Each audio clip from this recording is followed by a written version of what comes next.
mi smo se probudili, malo smo se uspavali i sada nemamo baš puno vremena da spremamo ručak, to je ručak za Sonju.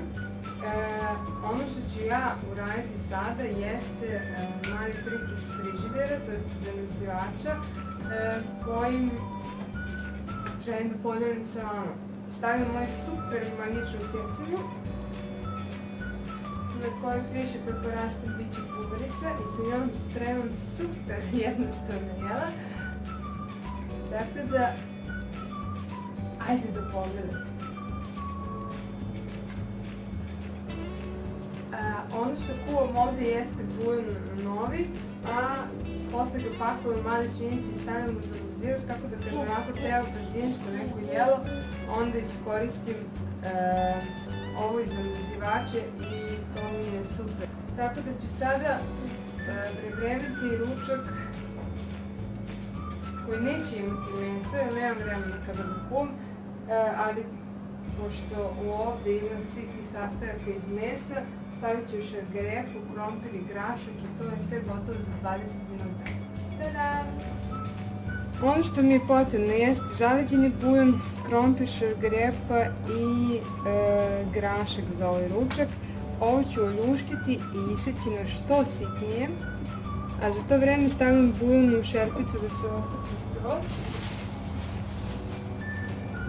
Treba malo da popusti, stavite ga malo samo u vrelu vodu da se otopi okolo i posle toga u šerpicu.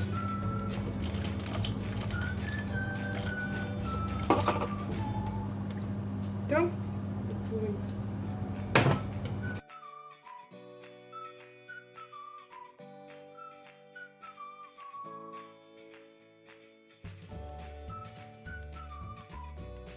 Ono što najbitnije jeste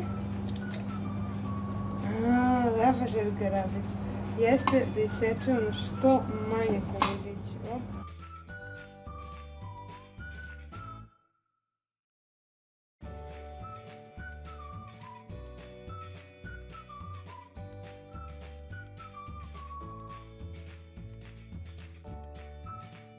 To će se staviti u bujon i to je to.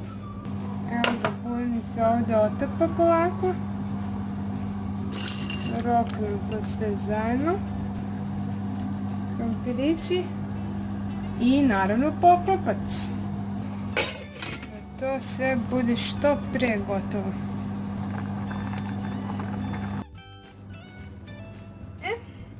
Sad kada je ovo skuvano,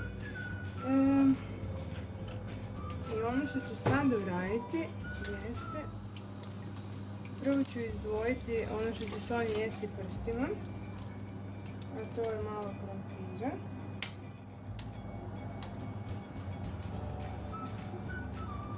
I malo šargarepe.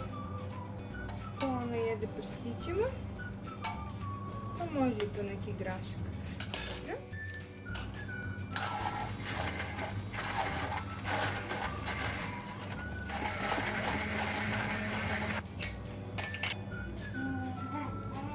Ručak sa ukusom mesa.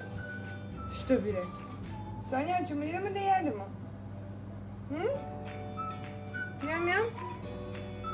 Spremno? Gotovo je. Evo ga.